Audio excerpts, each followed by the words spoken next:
नमस्कार, मैं परवेश बामल और आप देख रहे हैं स्टोरीज ऑन स्पॉटलाइट। देखिए, जब एक चुनी हुई सरकार और एक संवैधानिक प्रमुख के बीच टकराव हो जाए तो सबसे बड़ा सवाल यही उठता है कि आखिर देश का फेडरल स्ट्रक्चर कौन तय करेगा। क्या एक गवर्नर के पास इतनी ताकत है कि वो राज्यों की स्टेट लेजिस्लेचर द्वारा पास किए गए बिल्स को जितने चाहे उतने समय तक रोक कर रखे? और क्या राजभवन की ये देरी वाकई लोकतंत्र को चोट पहुंचा रही है? आज हम उसी ऐतिहासिक कॉन्स्टिट्यूशनल कोलिजन की बात करेंगे जिसने सुप्रीम कोर्ट ऑफ इंडिया को 2 बार दखल देने पर मजबूर किया और आर्टिकल 200 और 201 के तहत गवर्नर की शक्तियों की सीमा आखिर कहां तक है, इसे दोबारा साफ किया।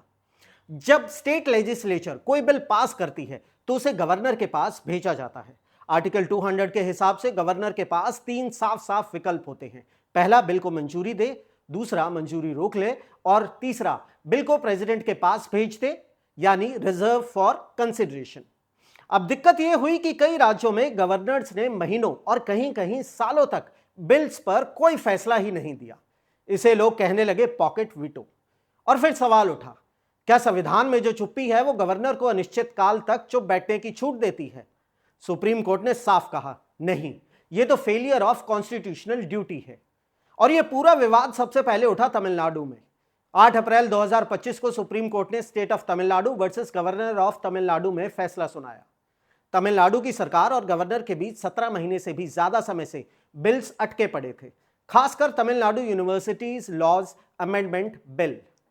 कोर्ट ने कहा, बिल्स को अनिश्चित काल तक रोक कर रखना पार्लियामेंट्री डेमोक्रेसी के खिलाफ है और एक बार जब लेजिस्लेचर बिल को दोबारा पास कर देती है तो गवर्नर उसे प्रेसिडेंट के पास नहीं भेज सकते, उन्हें असेंट देना ही होगा।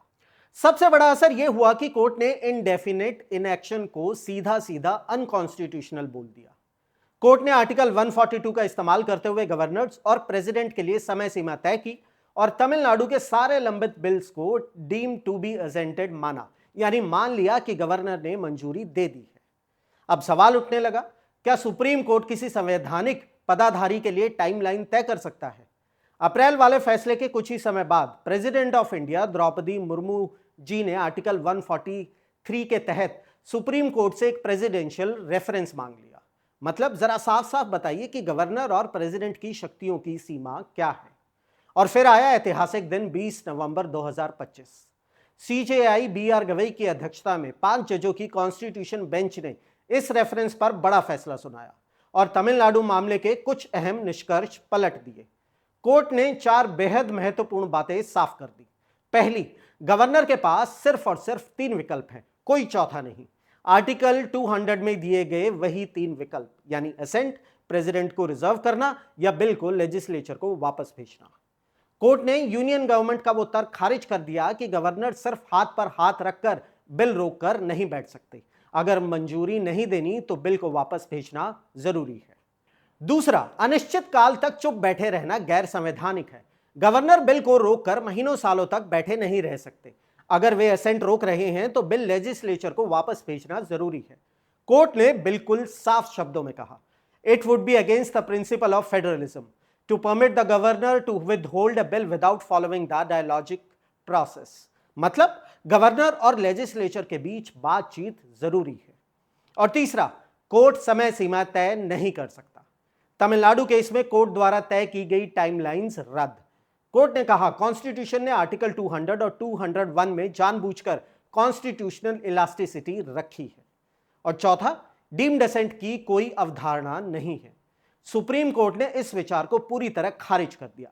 Deemed consent is virtually a take over of the executive functions by the judiciary, यानी जुडिशरी गवर्नर या प्रेसिडेंट के काम को खुद नहीं कर सकती। तो इसका संदेश क्या है? एक तरफ कोर्ट ने गवर्नर्स पर रोक लगाई कि वो पॉकेट वीटो ना चलाएं। इससे इलेक्टेड गवर्नमेंट की ताकत और स्पष्ट हुई, मतलब सत्ता की ड्राइवर सीट में चुनी हुई सरकार ही है। दूसरी तरफ कोर्ट ने सेपरेशन ऑफ पावर्स भी बचाया। गवर्नर और प्रेसिडेंट के पास डिस्क्रेशन रहेगा, कोर्ट टाइमलाइन सेट नहीं करेगा। लेकिन कोर्ट ने यह रास्ता खुला छोड़ा है कि अगर गवर्नर की देरी प्रोलॉन्ग्ड, अनएक्सप्लेन्ड और इनडेफिनेट हो तो कोर्ट लिमिटेड मैंडेमस जारी कर सकता है। मतलब गवर्नर को कह सकता है कि भाई यह फैसला ले ही लो। यह फैसला याद दिलाता है कि असली ताकत डायलॉग, रिकंसाइलेशन और बैलेंस में है, ऑब्स्ट्रक्शनिज्म में बिल्कुल भी नहीं। यह सिर्फ तमिलनाडु की बात नहीं है, यह बात है भारत के उस संघीय ढांचे की जहां दिल्ली और राज्यों के बीच शक्ति का संतुलन रोज रोज परखा जाता है।